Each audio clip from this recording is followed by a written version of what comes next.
প্রিয় বন্ধুরা, আসেন একটা জিনিস দেখাই। সেটা হচ্ছে আমার শৈশব কোথায় কেটেছে।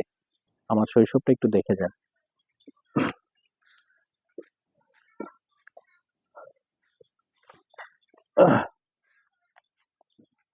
এই যে বিল্ডিংটা দেখছেন, এই বিল্ডিংটা, এটার বয়স কত আমি বলতে পারবো না। আমার বাবা বেঁচে থাকলে হয়তো বা বলতে পারতেন। আমার বয়সটা দেখতে পাচ্ছেন, এই ঘরের ভেতরে আমার জন্ম হয়েছে। তো এটা এখন পরিত্যক্ত এবং ঝুঁকিপূর্ণ হওয়ার কারণে আমরা এই বিল্ডিংটা ত্যাগ করে দিয়েছি। তো দেখাই আপনাদের কাছে, আসুন।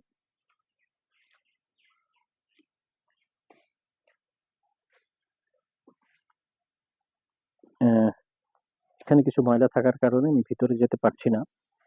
এখানে দেখেন, এখানে আমাদের একটা রুম ছিল, পরে আরেকটা রুম ছিল, ওখানে একটা ইয়ের মতো ছিল আর কি, পার্টিশনের মতো ছিল। তো এটা ভেঙে দেওয়া হয়েছে। তবে এদিকটা আসুন,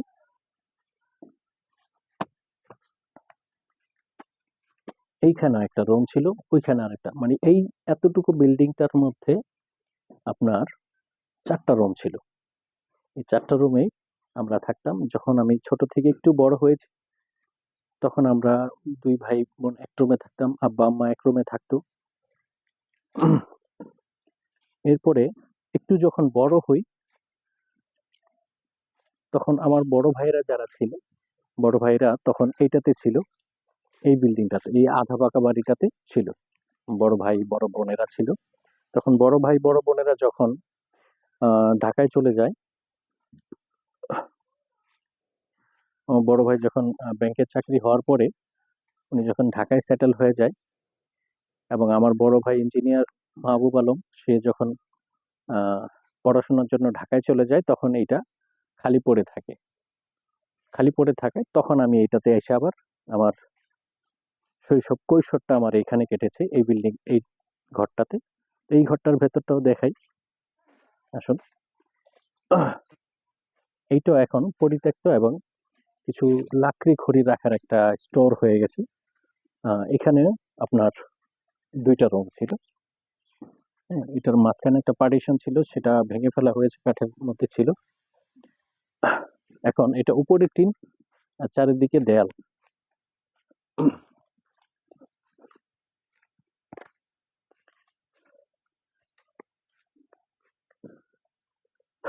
তো এই হচ্ছে আমার শৈশব এবং কৈশোর। এখানে কিছু একটা কাঁঠাল গাছ রয়েছে, খুব সুন্দর কাঁঠাল এবং ভালো মানের এবং ভালো জাতের একটি কাঁঠাল। এখানে দেখতে পাচ্ছেন এটার রংটা, এবং এটার উপরের যেই ধারালো সুচালো কাঁটাগুলো দেখলে বোঝা যায় যে কাঁঠালগুলো কি জাতের হবে, কেমন হবে। তবে এটার কোষগুলো খুব বড় হয় এবং কোষগুলো হলুদ রঙের হয় এবং খুব সুমিষ্ট হয়ে থাকে কাঁঠালগুলো। দেখতে পাচ্ছেন এই কাঁঠাল, কিন্তু তবে আমরা এটা পরিচর্যা করতে পারি না। কাঁঠাল গাছের যে পরিচর্যার দরকার, সেটা আমরা আসলে প্রপারলি করতে পারি না। তো এইভাবেই প্রাকৃতিক ভাবে বেড়ে উঠছে গাছগুলো, এবং এইভাবেই হচ্ছে। এখানে কোনো ওষুধ অথবা এই ধরনের গাছের কোনো যত্ন নেওয়া হচ্ছে না, যার কারণে আমাদের কাঁঠাল গাছের কাঁঠালগুলো এবং ফলগুলো ঠিক আঁকা বাঁকা হয়ে থাকে। এখানে আরো একটা গাছ আছে, এদিকে আসে।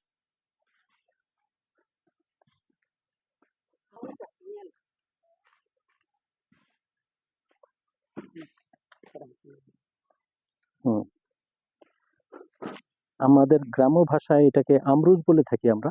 তো আপনারা এটা কে কি বলে থাকেন আমরা জানি না। আহ প্রচন্ড রকমের এটার মধ্যে রস রয়েছে, মানে পানি রয়েছে, মিনারেলস, অনেক পরিমাণের মিনারেলস থাকে এটার মধ্যে। হ্যাঁ, এবং এটা খুবই রসালো, মিষ্টি। আমরা এটাকে আমরুজ বলে থাকি। আপনারা কে কি নামে চিনে থাকেন আমরা জানি না। তো আপনারা কে কি নামে চিনেন, এটা কমেন্টে জানিয়ে দিবেন আপনারা অবশ্যই। আর এইখানে রয়েছে যে আমরা আগে, এখন তো আহ বড়শি আমরা যেটাকে বলি, হুক, মাছ ধরার যে হুক থাকে, সেগুলোর জন্য এখন অত্যাধুনিক অনেক কিছু রয়েছে। তবে আমরা আগে ছোটবেলায় এই ধরনের ছিপ দিয়ে মাছ ধরতাম। তবে এটা খুব সরু এবং সুচালু হয়, যার কারণে মাছ ধরতে গিয়ে ছিপের মতো ব্যবহার করতে এটা খুব সহজ হয়ে ওঠে। এটা এক ধরনের বাঁশ, জাতীয়। এবং এইটা এক জাতের বাঁশ, এই জাতের বাঁশের নাম আমার জানা নেই, তবে আমরা এটা সিপ বলে থাকি।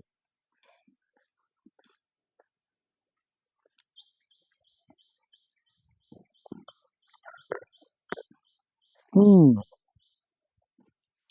খুবই রসালো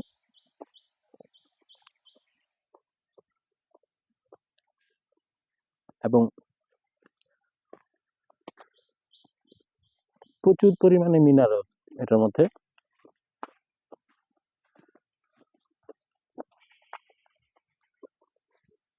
যে দেখুন, এই বিল্ডিংটা পরিত্যক্ত হওয়ার কারণ হচ্ছে আমাদের এটাকে মেরামতের অযোগ্য হয়ে যাওয়ার কারণে, এবং বিল্ডিংটা ঝুঁকিপূর্ণ, যার কারণে এটা এখন পরিত্যক্ত। এখানে প্রচুর পরিমাণে আম গাছ রয়েছে আমাদের,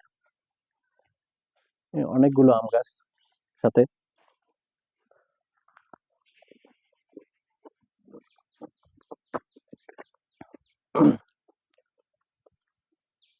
আসুন প্রিয় বন্ধুরা, এটাকে এইভাবে নেট দিয়ে ঘেরাও করে রাখা হয়, কারণ বাড়িতে আমরা কেউ থাকি না, যার কারণে বাড়িটার চারিপাশ দিয়ে নেট দিয়ে ঘেরাও করে রাখা হয়, যাতে হাঁস মুরগিতে নষ্ট না করে। আর একটা ভালো জাতের, ভালো মানের কাঁঠাল দেখাচ্ছি, দেখেন। যে কাঁঠাল আপনারা কি করে চিনবেন ভালো জাতের? কাঁঠালের আকারটা দেখেন। এই কাঁঠালগুলো এক এক সময় এক একটা সাইজ হয়ে থাকে। গত বছরে যে সাইজ ছিল, এই বছরে হয়তোবা কিছুটা ছোট দেখাচ্ছে। তবে এটার উপরের যে কাঁটাগুলো দেখেন, উপরের রংটা দেখেন, তবে ভিতরের রংটা একদম হলুদ বর্ণের হয়ে থাকে, টুকটুকে, এবং কোষগুলো বড় হয়ে থাকে এবং খুব মিষ্টি হয়ে থাকে। উপরের দিকে খেয়াল করে দেখবেন কতগুলো কাঁঠাল হয়েছে, অনেকগুলো কাঁঠাল হয়েছে। মাশাআল্লাহ মাশাআল্লাহ, অনেক সুন্দর কাঁঠাল। তবে এটা এক জাতের কাঁঠাল।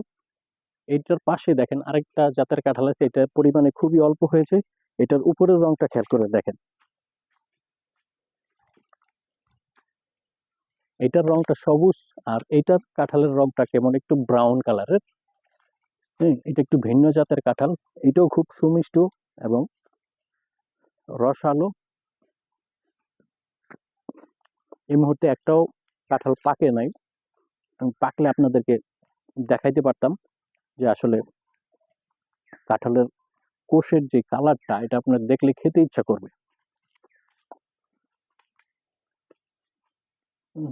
এখানে আরো একটি কাঁঠাল গাছ রয়েছে। এই প্রত্যেকটা গাছই আমার নিজের হাতে, আমি আমার ছোট ভাই সহ এই গাছগুলো আমরা কিছু বছর আগেই রোপণ করেছিলাম। ভাবিনি যে এই কাঁঠালগুলো আমরা খেতে পারবো। তো আজকে থেকে মাশাল্লাহ 8-10 বছর হয়ে গেল আমরা এই গাছ থেকে কাঁঠাল খাচ্ছি, কিনে খাইতে হয় না আমাদের কাঁঠালগুলো। সেই ছোট্টবেলায় দেখেছি। এটা হচ্ছে রক্ত জবা, এটা আমরা রক্ত জবা বলে থাকি, মানে যেটা লাল জবা। হ্যাঁ, তো এই জবার মধ্যে আরো কয়েকটা কালার আছে, আমি আপনাদেরকে দেখাই। আসলে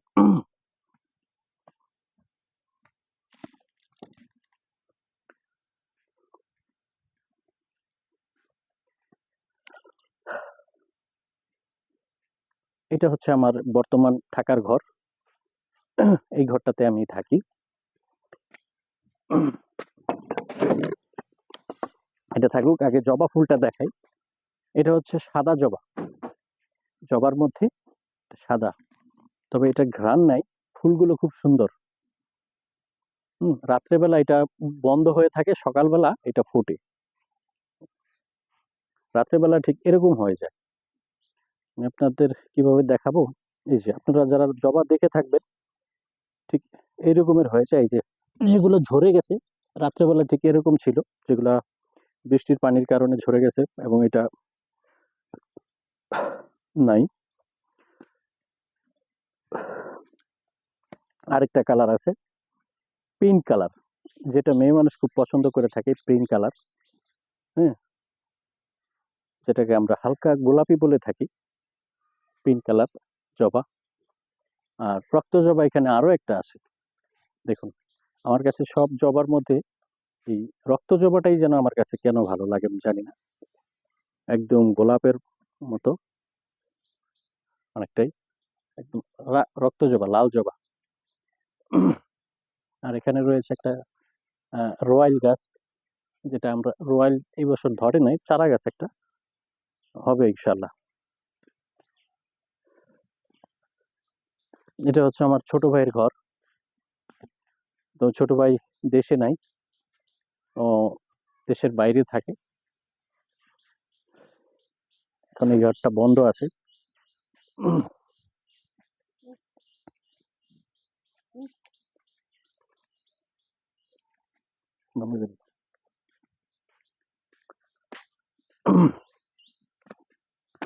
আসুন, এই হচ্ছে আমার ঘর।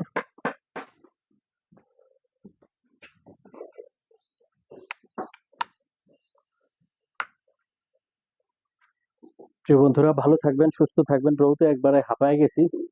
তো এই রোদের মধ্যে একটু পিপাসা মেটানোর জন্য আমরুজ খেতে পারেন, আমার সাথে শেয়ার করবেন। হ্যাঁ, কে কে এই গরমের মধ্যে একটু আমরুজ খাবেন, আসেন আমার সাথে আমরুজ খাবেন। একটু ফ্যানের নিচে বসে একটু ঠান্ডা হয়ে নেই। প্রচন্ড রৌদ্র এবং তাপদাহ হচ্ছে আজকে। তো গ্রামে তো সবসময় আসা হয় না, তো আসলাম যেহেতু, দেখাই, ভাবলাম দেখাই আপনাদেরকে, বাড়িটা ঘুরে ঘুরে দেখাই, আমার শৈশব কৈশোর যেখানে কেটেছে। এখন তো শহরের দালান কোঠার মধ্যে, চার দেয়ালের মধ্যে আমাদের সময়টা কাটে। কর্মব্যস্ততার কারণে বের হতে হয়, আবার আসতে হয়। তো নারীর টানে বাড়ি ফিরে আসা, এই এখানে একটা জান্নাতের টুকরা আছে আমার, যার জন্য আমার এই গ্রামের বাড়িতে আসা, আমার মা। তো প্রিয় বন্ধুরা, ভালো থাকবেন, সুস্থ থাকবেন, এই প্রত্যাশা আজকের মতো বিদায় নিচ্ছি।